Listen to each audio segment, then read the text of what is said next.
వినాయక చవితి ఎప్పుడెప్పుడా అని మనం అందరం ఎదురు చూస్తూ ఉన్నాం.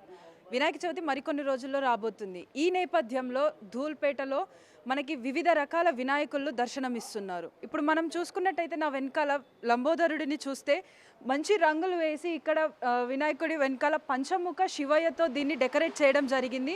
ఈ వినాయకులను చూస్తున్నంతసేపు మనల్ని మనం మరిచిపోయి వీరిని చూస్తూనే ఉండాలి అనిపించే విధంగా కలర్లు అవన్నీ వేసి కూడా మనకి ఇక్కడ పెట్టడం జరిగింది. అదేవిధంగా ఇటు చూసుకున్నట్టయితే ఇంకా ముందు కూడా మనకి ఎన్నో విగ్రహాలు దర్శనమిస్తున్నాయి. సో వాటిని కూడా ఏ విధంగా డెకరేట్ చేశారు, ఏ విధంగా మనకి డిస్ప్లేలో పెట్టారన్నది మనం చూద్దాం రండి. ఇక్కడ వినాయకుడిని చూసుకున్నట్టయితే వినాయకుడికి మనకు కుడి పక్కన సుబ్రహ్మణ్య స్వామి దర్శనమిస్తున్నారు. సుబ్రహ్మణ్య స్వామి వాహనమైన పాముని మనం సుబ్రహ్మణ్య స్వామి వెనకాల చూడవచ్చు. అదేవిధంగా ఇటు పైన చూసినట్టయితే శివుడు కొలువై ఉన్నాడు. శివుడు నెలవంక సహాయంతో అక్కడ కూర్చున్నట్టుగా మనకి చూపించారు.